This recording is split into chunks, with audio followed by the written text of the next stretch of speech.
Hello बच्चों, आइए इस प्रश्न को पढ़ते हैं। फव्वारे के ऊपर हल्की गेंद क्यों टिकी रहती है या नीचे क्यों नहीं गिर जाती? आइए इस प्रश्न की मुख्य अवधारणा की चर्चा करें। मुख्य अवधारणा।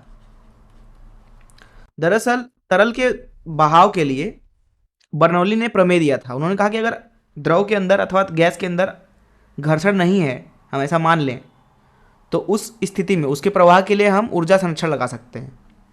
उसके अनुसार P धन रो जी एच धन 1/2 रो V का वर्ग, ये होता है नियतांक।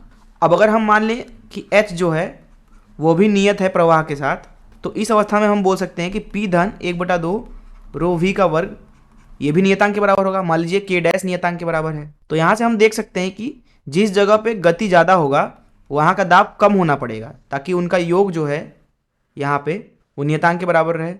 उसी तरीके से हम बोल सकते हैं कि जहाँ पे गति कम है वहाँ पे दाब को ज़्यादा होना पड़ेगा, ताकि ये पूरा पद जो है नियतांक के बराबर रहे।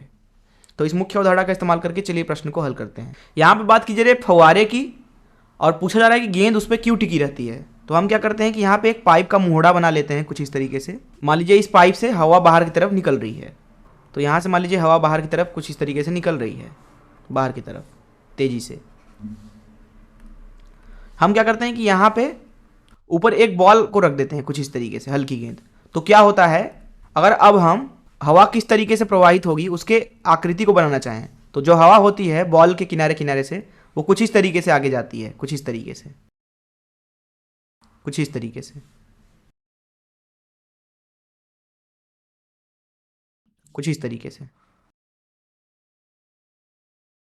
तो ये हमने बना लिया कि जो हवा है पाइप से निकल करके वो कुछ किस तरीके से बाल से टकराने के बाद प्रवाहित होगा।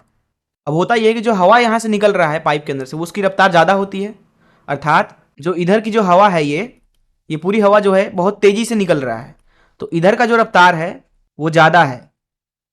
अब मान लीजिए ये क्षैतिज है, तो जैसा कि हमने अभी बात किया मुख्य अवधारणा में कि जहाँ का गति ज़्यादा होता है वहाँ का दाब कम हो जाता है।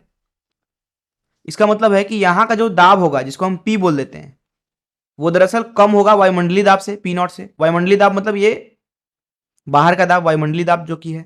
अब जब ये गेंद मान लीजिए गिरने की कोशिश करेगा तो क्या होगा, मान लीजिए ये गिरने की कोशिश कर रहा है, इधर आ गया।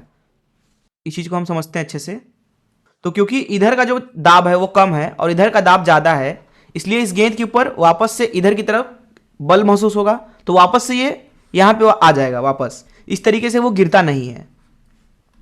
ऐसा किस लिए हुआ? ऐसा बर्नौली के सिद्धांत की वजह से हुआ, क्योंकि यहाँ पे हवा तेजी से चल रही है, तो यहाँ का जो दाब है वो कम हो जाएगा। दाब कम होने की वजह से जब भी ये गिरने की कोशिश करेगा तो वायुमंडलीय दाब उसको वापस से अंदर ढकेल देगा, और इस तरीके से ये बॉल जो है वो उड़ता रहता है। यही इस प्रश्न में बोला गया था कि क्यों टिकी रहती है। ऐसा होता है दाब के अंतर की वजह से, और वो दाब का अंतर आता है गति में अंतर की वजह से। मैं आशा करता हूं कि आपको इस प्रश्न का हल जरूर समझ में आया होगा। धन्यवाद।